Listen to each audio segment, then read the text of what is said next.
అందరికీ నమస్తే. Welcome back to Gangadhar talents in grammar classes Bobbili. ఈరోజు మన ఏపీ స్కూల్స్లో గవర్నమెంట్ స్కూల్స్లో కొత్తగా ప్రవేశపెట్టిన న్యూ సిలబస్లో భాగంగా 10th క్లాస్ లెసన్స్ మీకు వీడియోస్ పంపిస్తున్నాను. అందులో సెకండ్ లెసన్లో సెకండ్ యూనిట్లో ఏంటంటే పద్యాలు నిన్న ఒకటి చేశాము. ఈరోజు రెండో పద్యం మూడో పద్యం మీకు వీడియోస్ రూపంలో పంపిస్తున్నాను. సో ఫ్రెండ్స్, ఈ వీడియోస్ మీకు నచ్చినట్లయితే సబ్స్క్రైబ్ చేసి లైక్ చేసి షేర్ చేయండి. చూడండి, ఇక్కడ the tiger poem name the tiger behind the bars of his cage growls, the tiger behind the bars of his cage snarls, the tiger behind the bars of his cage roars. ఇక్కడ చూడండి, ఇక్కడ గ్రోల్స్, స్నాల్స్, roars ఈ మూడు కూడాను పులి చేసే శబ్దాలకు సంబంధించిన మాట. గట్టిగా అరవటం, కొంచెం నెమ్మదిగా స్నాల్స్ నెమ్మదిగా శబ్దం చేయటం, రోర్స్ పెద్ద పెద్ద కేకలు పెట్టినట్టు అరవటం, ఇవి the tiger behind the bars. ఇక్కడ కేజీలో ఉండే టైగర్ ఎట్లా ఉంటుంది? గ్రోల్స్, అరుపులు చేస్తుంది, అరుపులు పెడుతూ ఉంటుంది, పెద్ద పెద్దగా అరుపులు చేస్తూ ఉంటుంది. The tiger behind the bars of his cage snarls, గుర్రు గుర్రు అని శబ్దాలు చేస్తూ ఉంటుంది.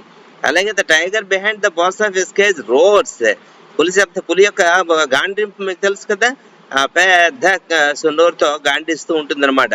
సో ఇవన్నీ ఈ మూడు కూడా పులి చేసే శబ్దాలు ఎక్కడ కేసులో ఉండేటప్పుడు అనమాట. దెన్ హీ థింక్స్, అప్పుడు తను ఎలా ఆలోచిస్తుందట, it would be nice not to be behind bars all the time.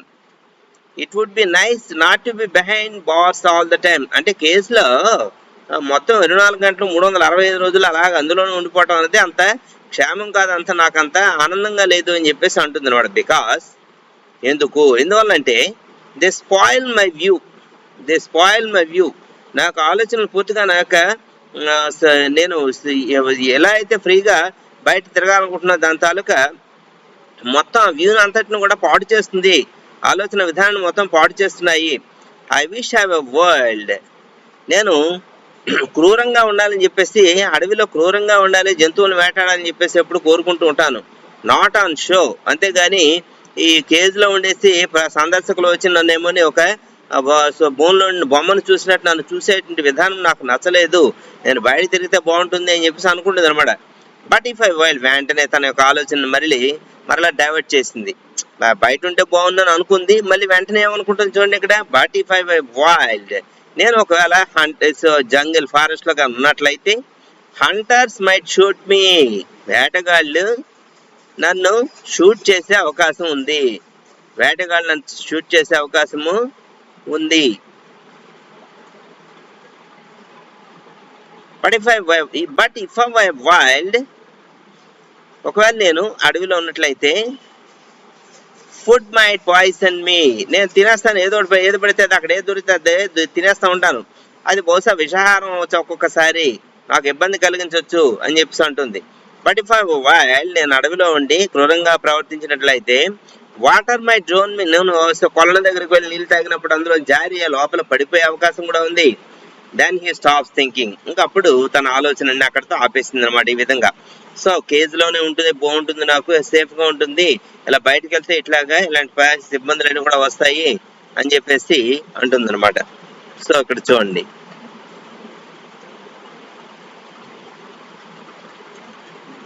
And then the tiger behind the bars of his cage growls, మరలా తన ఆలోచన ఆపేసి కేజ్లో ఉండేటువంటి ఆ పులి ఎలా ఆలోచన చేస్తే ఎలా ఏం చేస్తుంది, కేజ్లో ఉండే పులి గ్రోల్స్ అరుస్తుంది, స్నాల్స్ శబ్దాలు చేస్తుంది, రోర్స్ గాండ్రిస్తుంది. ఇట్లా చూడండి, పీటర్ నిబ్లెట్ రాశారు ఈ పోయంని, పీటర్ నిబ్లెట్.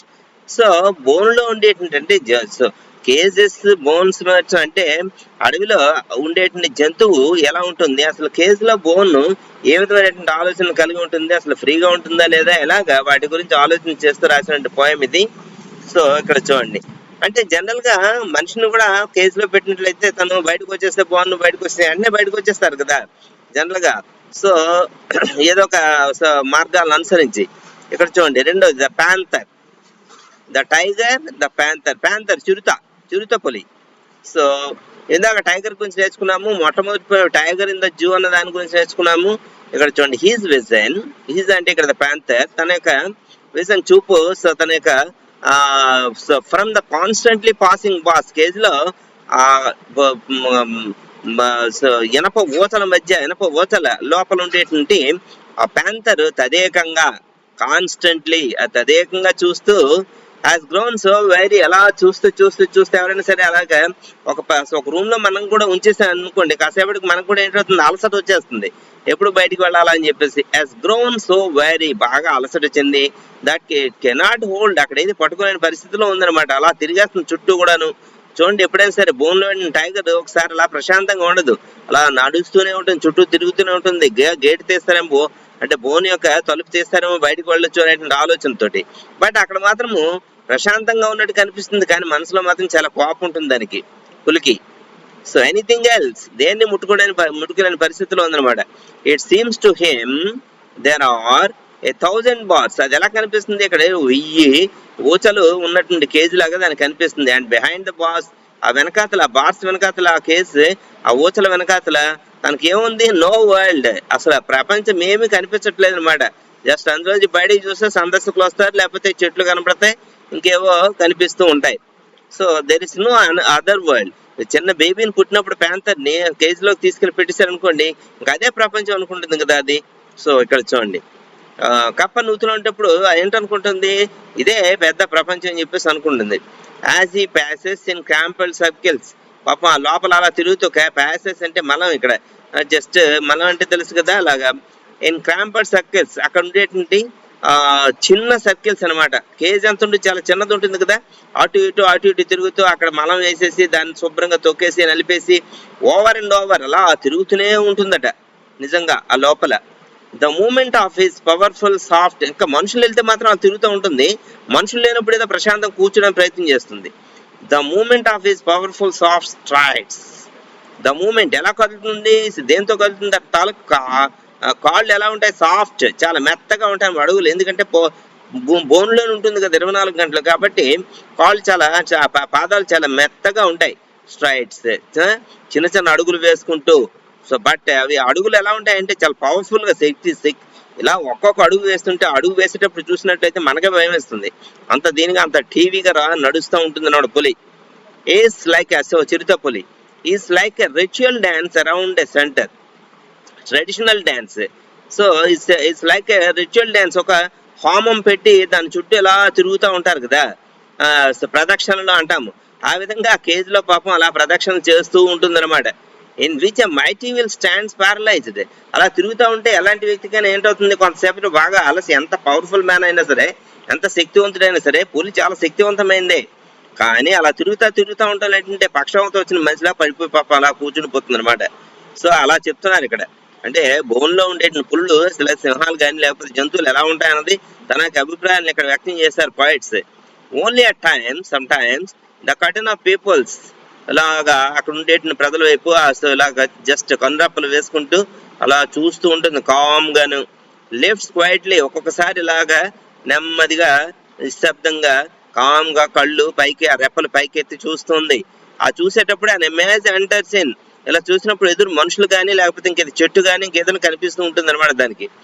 దాని వైపు చూస్తూ సో ఆలోచనల వైపు పరిగెడుతూ ఉంటుంది. Rashes down through the tensed, చాలా టెన్షన్ కూడా ఉంటుంది.